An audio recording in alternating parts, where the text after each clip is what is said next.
Hi, welcome to 4 Minutes. Today I have with me Sarah from West Virginia. I'm excited to be here. Thank you for coming to share your story on drug addiction and the long journey you have endured. I know a lot of people can either relate personally to your story or know someone who can. Yeah, sadly, drug abuse has become increasingly common throughout America, especially rural areas. I know for my family, opioids caused a lot of pain and heartache. We all felt helpless. Opioid abuse has grown more rapidly in Appalachia than it has anywhere else.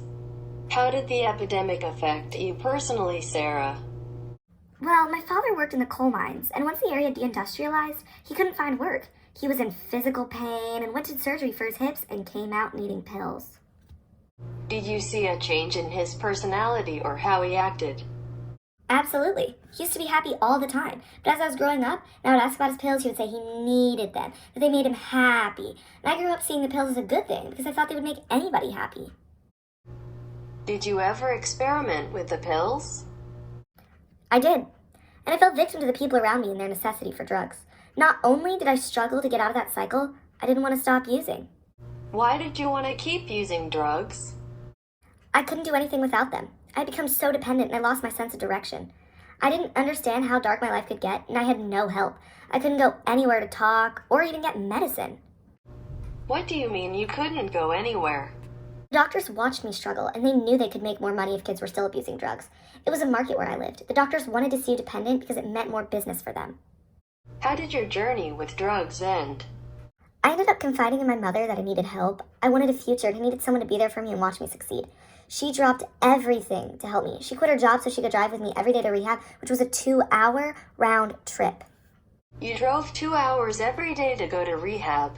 How was that experience? Yeah, so it was hard. I felt alone even though so many people wanted to see me succeed. Where I lived, almost everyone falls victim to some kind of addiction, and the government doesn't seem to care. Cities have 24/7 care available, and the first responders are equipped with ways to combat overdoses. Here in Appalachia, we are in a silent crisis. What do you mean by silent crisis? Are dying. U.S. citizens are dying. With very little being done by government officials, no one hears of our struggles.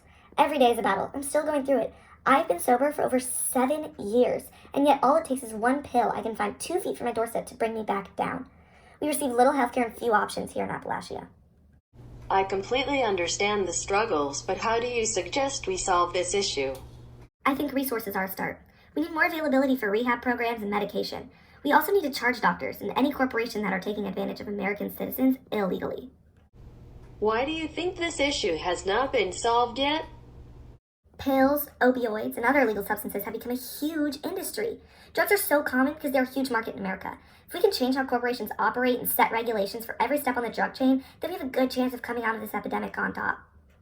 Sarah, thank you for joining us today, sharing your journey and opening our eyes to the issues in this complex industry. We appreciate you being here and wish you the best of luck moving forward.